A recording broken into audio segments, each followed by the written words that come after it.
Bom, então boa tarde a todos, né? É uma grande alegria estar aqui compartilhando com vocês algumas informações, né? Depois de assistir essa brilhante palestra, né? Então precisa de um tempo para poder digerir as informações. Então realmente foi uma avalanche, né? Tanto verbal como na tela.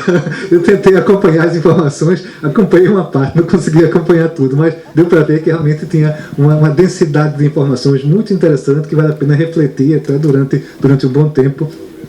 E são assim, mensagens, eu acho que bem contundentes, que vale a pena a gente mergulhar nelas. Bom, eu fiquei encarregado de falar um pouco sobre o nosso meio físico, né? Porque então qualquer adaptação, qualquer mudança que a gente queira, tem que ver onde é que será essa adaptação, né? Pronto, Recife, grande parte de vocês já conhecem bastante, né? Eu vou só ressaltar alguns pontos, né, que eu acho importante em relação a essas águas de Recife, tá bem? Pronto, então...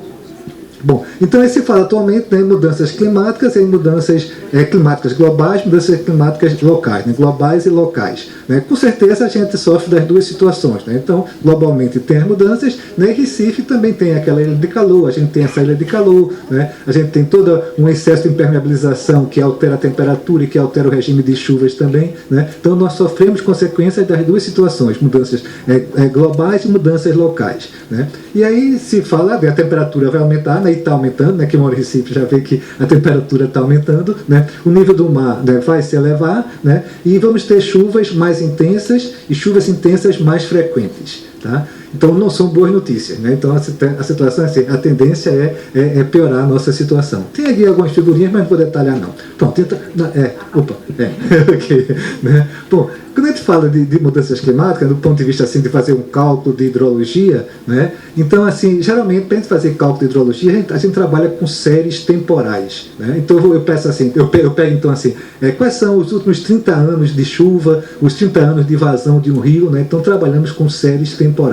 Tá? E a gente usa um conceito que a gente sabe que não está adequado, tem que mudar, mas é o que a gente tem disponível. Né? A gente usa as séries temporais estacionárias. Né? Então eu pego os últimos 30 anos de dados, né, e faço depois minhas previsões para o futuro. Só que a gente sabe que se está havendo mudança climática, né, então os próximos 30 anos não vão ser iguais aos 30 anos anteriores. Né? Então a gente tem que mudar esse conceito, né, e estamos precisando criar uma nova forma de ver isso. Né? Então continuamos trabalhando com os últimos anos, né, com as séries dos últimos 30 anos, né, porque não temos outra ferramenta, né, mas sabemos que vamos ter que identificar que tendência está acontecendo, né, para os próximos anos, então fazer novos cálculos, né, baseados não só nos 30 anos anteriores, né, ou 20 anos, ou o que tiver disponível, mas ver quais as tendências de mudança. Né? Então, eu ia comentar um pouquinho mais ainda, por favor, na parte de baixo ainda. Né?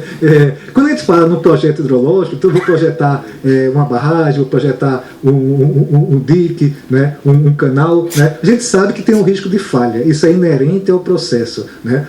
Porque eu não sei quanto é que vai chover. Né? Então o que é que a gente faz? Então a gente atribui uma certa probabilidade de ocorrência e aí faz assim, olha, se for essa probabilidade, então funciona. Mas se for mais do que isso, não vai funcionar. Né? Então a gente chama isso muitas vezes baseado no tempo de retorno, né? O tempo de recorrência. Né? Então eu projeto a minha obra, né, que ela vai funcionar bem para um tempo de recorrência de 25 anos, por exemplo. Né? Então seria assim, uma chuva muito forte, mas que aconteça uma vez a cada 25 anos, meu projeto vai funcionar. Tá? Mas se for um evento extremo que seja mais do que isso, ele não vai funcionar. Né? Então a gente sabe, né, que todo projeto hidrológico, né, então ele tem um certo risco de falha se o evento que acontecer for superior ao que foi previsto. Tá bem?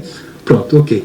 Eu coloquei só aquela pequena observação ali no final, né, que a mudança climática, né, a gente sabe que está acontecendo, só que algumas pessoas às vezes utilizam isso como desculpa para qualquer coisa. Né, também isso é um ponto para a gente refletir. Né. Então, assim, lá em Porto Alegre agora, né, o fato da comporta não funcionar não foi mudança climática, né, faltou manutenção. Né, tá? Então pode ser até que realmente o evento foi extremo, né, choveu muito, alagou tudo, né, mas se as comportas tivessem funcionado, se as bombas tivessem funcionado, então pelo Porto Alegre tinha sofrido muito menos do que sofreu. Tá? Então eu coloquei só como um alerta, né? Então a gente não pode usar a mudança climática como desculpa para tudo, tá bem? Ok, então o próximo.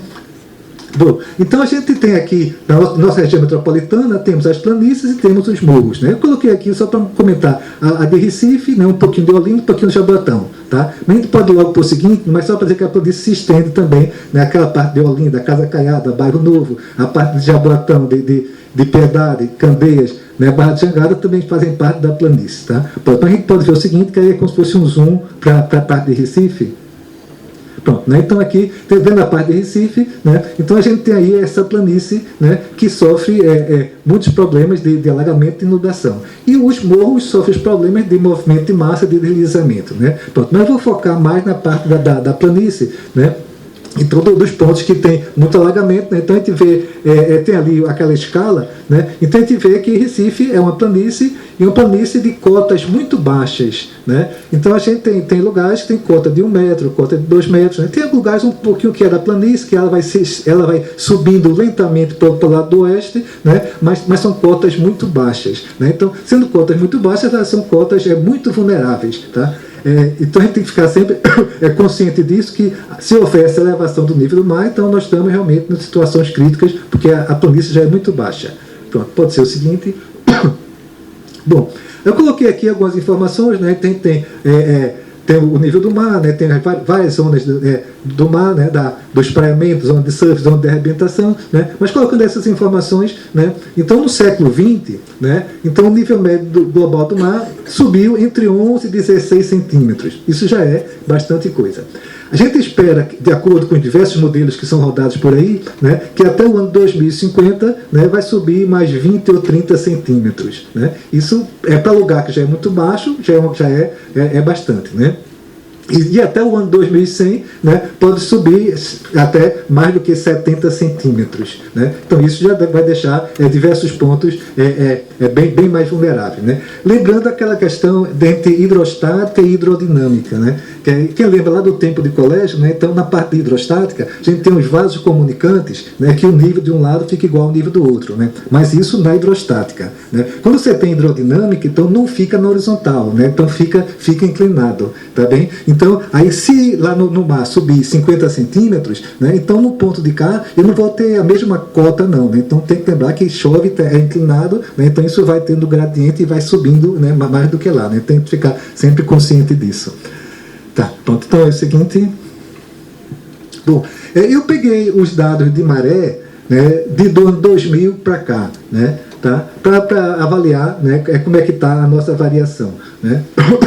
Bom, e isso é a maré astronômica. Né? Lembrando também, então a gente tem a maré astronômica e tem a maré meteorológica. Tá? Então a astronômica que depende do movimento da Lua, né, dos astros, né? E a meteorológica quando o vento está colaborando, né? Tá empurrando a água, colaborando ou prejudicando. Né? Rio Grande do Sul, por exemplo, o efeito do vento é muito importante. Né? Então lá eles têm, além de tudo, tiveram mais o efeito do vento. Né? No caso de Recife, não é tão importante. Tá? Então aí está só a maré astronômica. Né? Aí o efeito do vento existe, mas é pequeno, é poucos centímetros. Tá bom? Bom, mas então vendo isso aí, então a gente vê o seguinte.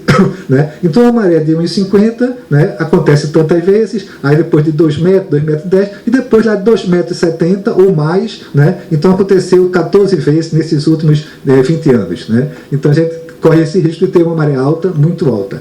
Quando é que tem essa maré alta, muito alta? Né? Então a gente tem a lua nova e tem a lua cheia, né? Então na lua nova e na lua cheia as marés são mais altas. Né? Agora, fora isso, tem a questão do apogeu e do perigeu. Né? Então aí a lua está mais perto ou está mais longe. Né? Aí quando acontece simultâneo de você ter uma lua cheia com um perigeu, ou então uma lua nova com um perigeu, então soma esses dois efeitos, aí a maré alta fica mais alta. Né? Então ele pode ter aí o 2,70 ou mais que 2,70.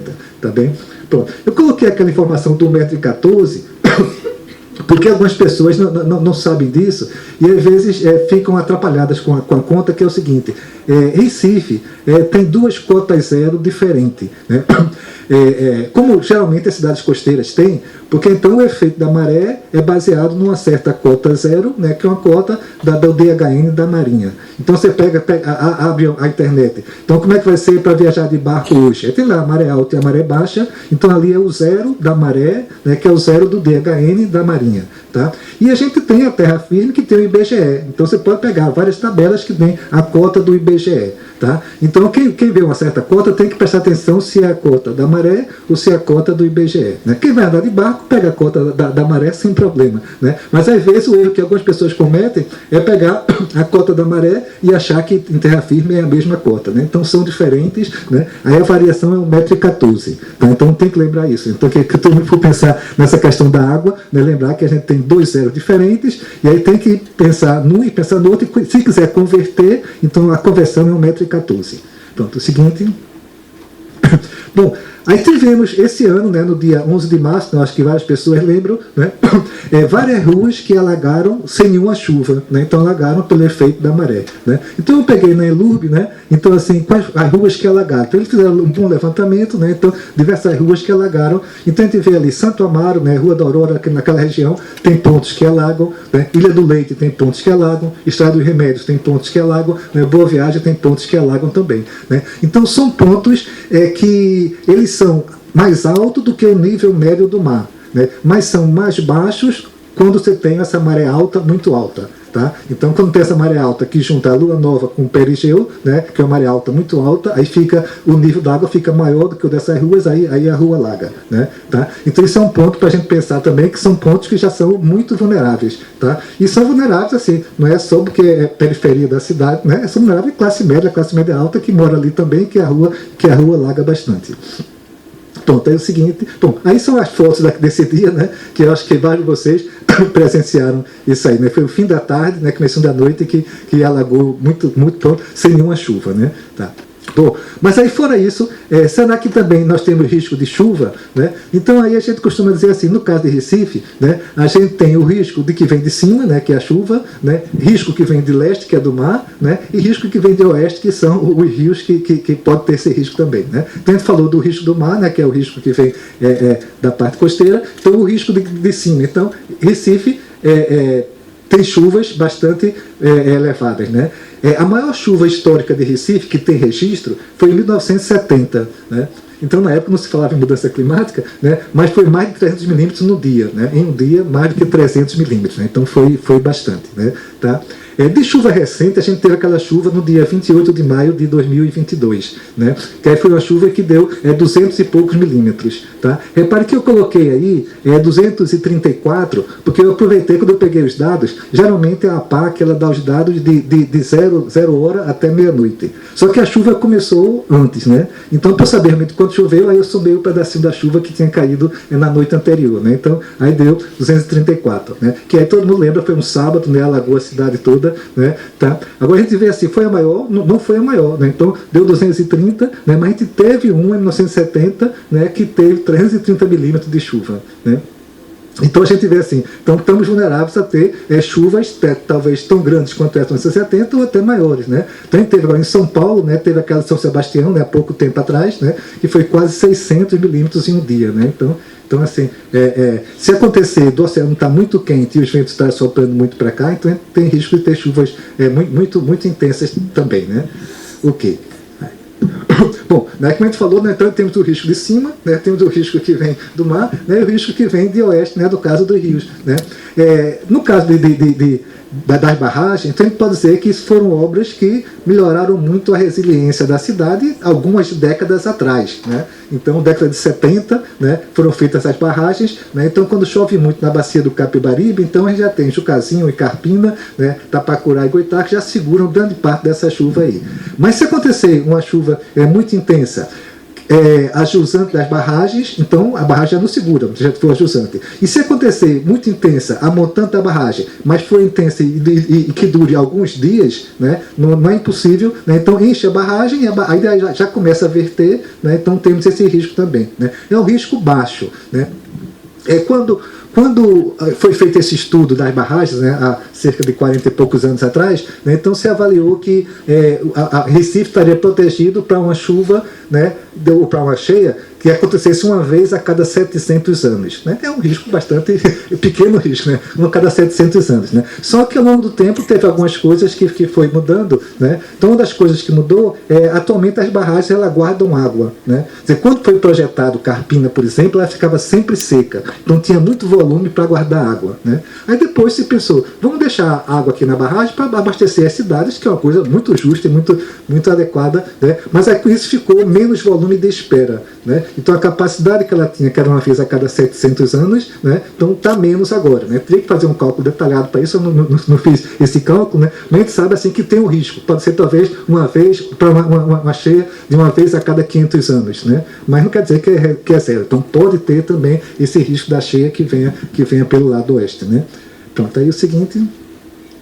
Bom, eu coloquei aqui resiliência, né? Então está muito pobre em relação ao que o Fernando falou. Então, assim, que é resiliência, então, é a capacidade de você se recuperar após o impacto, né? Então você às vezes não consegue evitar o impacto vai acontecer, mas então você consegue se recuperar após o impacto, né? E atingir, né, um novo ponto de equilíbrio, tá bem? Pronto, aí pode ser o seguinte. Pronto. E no caso, né, eu trabalho com água, né, então com rios, com riachos, né, então assim eu visualizo que um dos caminhos que nós podemos seguir, né, para melhorar a nossa resiliência é atuar na resiliência dos rios e riachos, tá? Que a resiliência pode ser em vários aspectos, mas assim um dos caminhos com certeza é atuar nos rios e riachos. Se a gente conseguir que nossos rios e riachos, né, fiquem resilientes, então teremos uma cidade mais resiliente também. Não só isso, teria que ter outras coisas, mas eu acho que um bom caminho é atuar, né, na resiliência, né, dos rios e riachos, né? Que aí tem vários pontos a considerar, né? Que tem múltiplas funções, né? Tem a questão de biodiversidade, né? Diversidade social, né? Trabalhar em muitas escalas, planejamento adaptativo, né? Então teria muitas coisas para pensar aí, mas eu diria que com certeza um dos eixos de trabalho para a gente melhorar a nossa resiliência é com rios e riachos urbanos. Pronto. Eu coloquei aqui só como palavra-chave, né? Cada item desse, a gente podia falar uma meia hora sobre cada item desse, né? Que aí para melhorar a resiliência, então melhorar a previsão meteorológica, melhorar a drenagem urbana, melhorar os sistemas de alerta, melhorar a defesa civil, né? Relocar moradias vulneráveis, embora pelo que falou o Fernando, acho que isso não bastaria, teria que ser alguma coisa a mais, né? E melhorar a capacidade adaptativa também, tá, ok? Pronto, eu acho que esse era o último, tá? Então obrigado aí.